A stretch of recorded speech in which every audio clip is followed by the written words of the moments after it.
Hey, good evening everybody. This is Gibran here from Local Capital. I hope you're doing well this evening. What we're doing with this video is we're just assuming we're going back to, the period of say October, November, December of 2020, right when the market had kind of bottomed out and was showing signs of life and was picking up.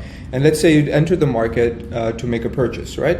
And of course, there's a lot of factors in play, but what we're doing in this video is kind of just focusing on a sub-market and seeing what would have happened based on the different property types in that community, right? So, we're talking about Furjan. One of the reasons I like talking about this area is we of course do a lot of work over here, but also there's various different types of properties that you can purchase here. Of course, Furjan and Discovery Gardens are different communities, but they're right next to each other.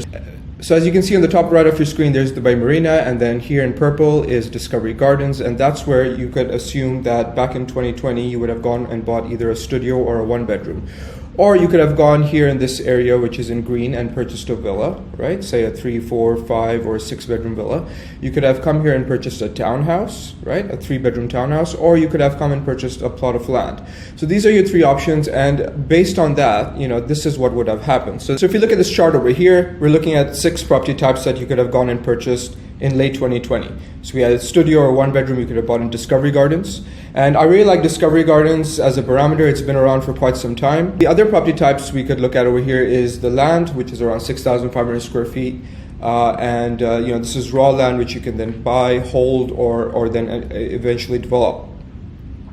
And then you could buy a 3-bedroom townhouse. We look at prices of 3 and 4-bedroom villas. So you can see the difference in valuations between late 2020 and currently. And in both cases, what I'm doing is I'm not going for the actual bottom of the market, right? So if you look at these prices, this is not what the bottom was. I'm assuming you entered the market in late 2020. That's when the market was picking up, and you made a purchase, and this includes your 6.5% closing costs. And then you can see what kind of valuations you can get right now. So for the studios and one-bedrooms, they've not moved much, right? Which is very interesting. But then if you're looking at land, that's like the best performing one.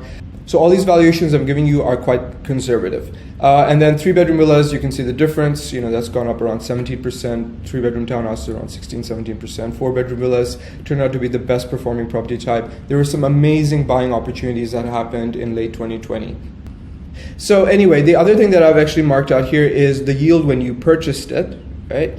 And of course, with the rental market having also evolved, you can also see now, based on your original purchase price, what the yield is now. So for example, if you bought a studio in 2020, on average, you probably be yielding around 4.7%. It's very hard to pinpoint these things because they're legacy contracts, a lot of factors come into play, but just on average. And you can see now, if you just managed to renew your rent on today's market, your yield would have risen.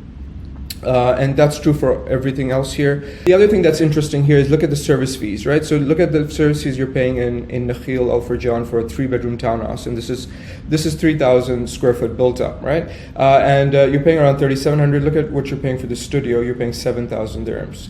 But another thing that's interesting to see is look at how off the recent high the Discovery Gardens studio and one-bedrooms, right? So while one part of the market did really well, like the townhouses, villas, land, waterfront properties, luxury, ultra-luxury, other parts of the market haven't experienced that. And so Discovery Gardens is one of them, and this is great supply, right? This is right off Sheikh Zayed Road.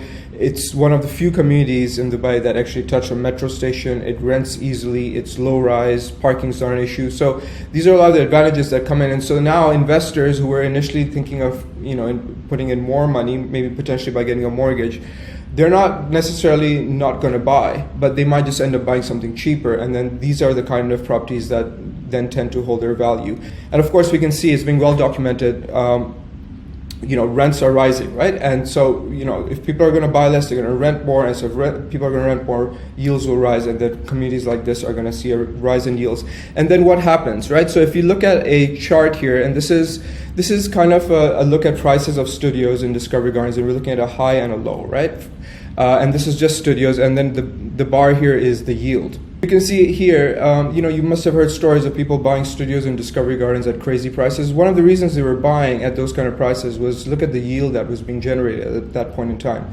But of course, during the Great Recession, it's great reset in valuations, and you can see the studios, which had been 800,000, actually transacted as low as 280,000, and that's the absolute low. It was kind of retested as well recently during 2020, but then from 2011, the market bounced back and it held quite steady even through the 2015 to 2017 2018 down cycle. It held steady, but when the pandemic happened, like, prices went down and then it just never recovered. But now we can see here the yields are rising, and as the yields rise, you're also going to see a correction in prices. So these are the kind of trends that you could kind of look out for, and this could be an emerging trend. I thought I'd point it out. I found it very interesting. And if you have any comments on this, please feel free to leave a comment. And if you found this video useful or interesting, please do like this video and subscribe to Seeking Dubai. That really does help us. Of course, if you have any requirements or you want to talk about anything about Dubai real estate, please don't hesitate to contact us. We'd love to hear from you. So thank you very much, and we look forward to hearing.